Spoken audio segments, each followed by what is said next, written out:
Bangga bersarung mangga. Assalamualaikum Buya. Salam terkait.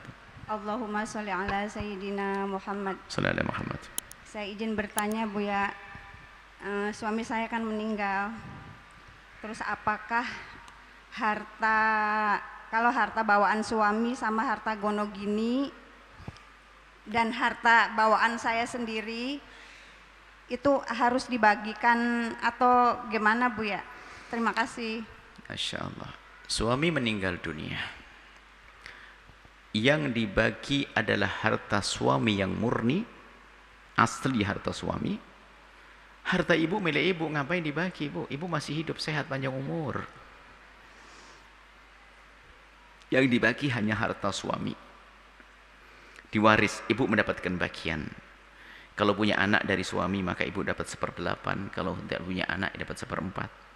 Dan anak-anak nanti ada lagi perempuan 1/2 dan seterusnya. Dari harta suami murni. Harta ibu murni milik ibu. Kalau sudah harta suami yang diwaris ibu nanti jadi milik ibu nanti, semoga panjang umur. Kalau ibu wafat diwaris harta ibu. Lah mungkin gonogini, tidak ada di dalam Islam istilah gonogini. Minta cerai langsung minta harta suami separuh, nggak ada. Hanya permasalahan biasanya ada hasil kerja bersama itu bagaimana. Ini kerja bersama. Nah tadi di situ ada berdamai. Antara ahli waris ini damai. Cuman damainya bukan dengan orang lain. Damainya nggak susah. Misalnya apa? Harta suami jelas. Bawaan. Harta istri jelas bawaan. Ini harta bersama. Antara suami istri bangun rumah, ada tabungan istri ngeluarin, ada suami ini sampai hampir tidak dihitung. Maka ini yang harus ada akad damai. Damainya dengan siapa sih? Tidak dengan tetangga. Dengan anak. Kenapa susah berdamai dengan anak? Lalu dengan anak antara begini. Damai dengan anak.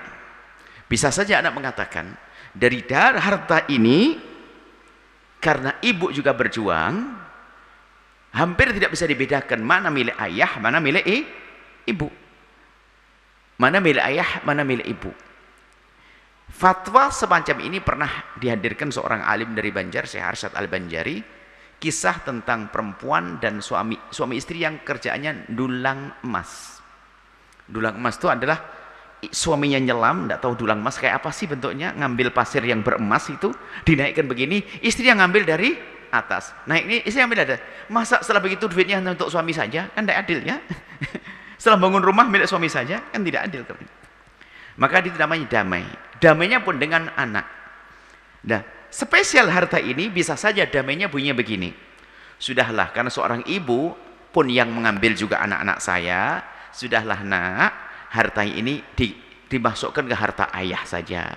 Setelah dimasukkan ke harta ayah, sudah bagianku 1/8 dan bagianmu adalah ini. Atau anak yang berkata, enggak Umi, biar separuh dulu dari harta ini diambil oleh Umi, selebihnya dimasukkan ke harta ayah, baru dibagi. Makanya ini terjadi namanya akad damai. Maka di sini biasa untuk bisa damai melibatkan mahkamah. Kalau tidak damai masa musuhan sama anak? Coba ibu mau lanjut sedikit. Berarti kalau musyawarah antar anak sama orang tua aja nggak apa-apa? Oh iya, sama. Untuk harta yang di tengah-tengah tadi. Ibu musyawarah dengan anak-anak. Oh iya, sah. Itu damai namanya. Iya, iya. Selain daripada harta yang milik ayah suami langsung ya. Harta suami dibagi sesuai waris.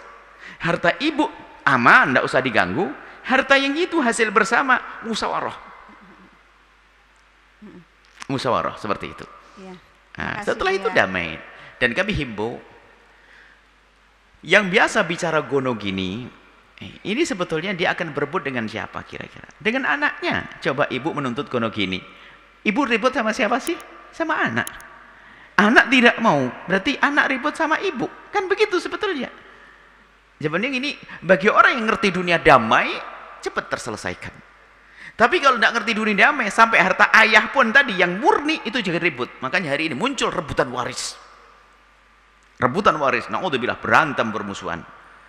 Dan usahakan wahai ibu yang salehah, tetap dijaga anak-anak, tidak perlu ada keributan dengan anak. Dan bagi seorang anak kami ingatkan, utamakan ibundamu.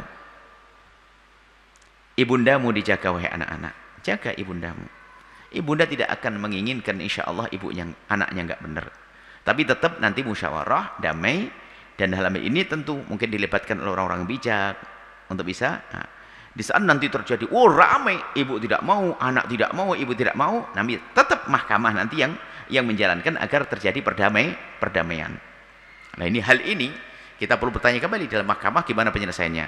Apakah tadi tetap diduga bahwasanya gini, karena ibu memang berjuang, kalau gonok ini kan langsung separuhnya diberikan kepada ibunya, baru selebihnya akan dibagi.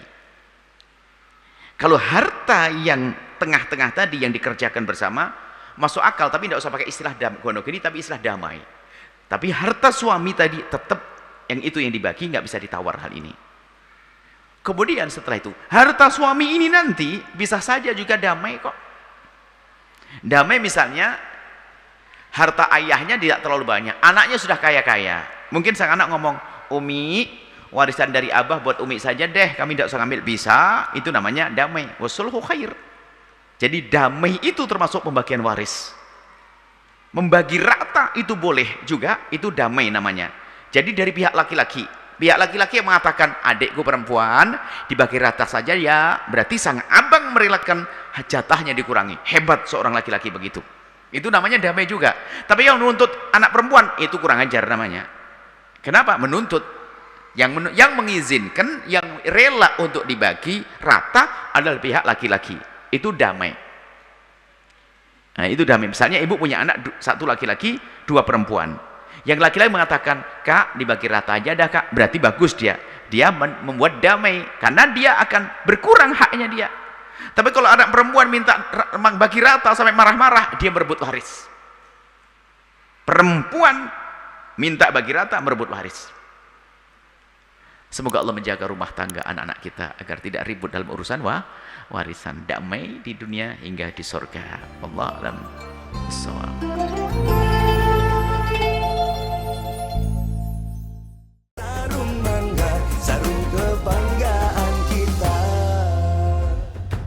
Bangga bersarung mangga. Sahabat Al-Bahjah TV, setelah menyaksikan video ini, jangan lupa bersolawat kepada baginda Nabi Muhammad. Shollu ala Nabi Muhammad. Allahumma sholli alaihi wa ala alihi wa sahbihi.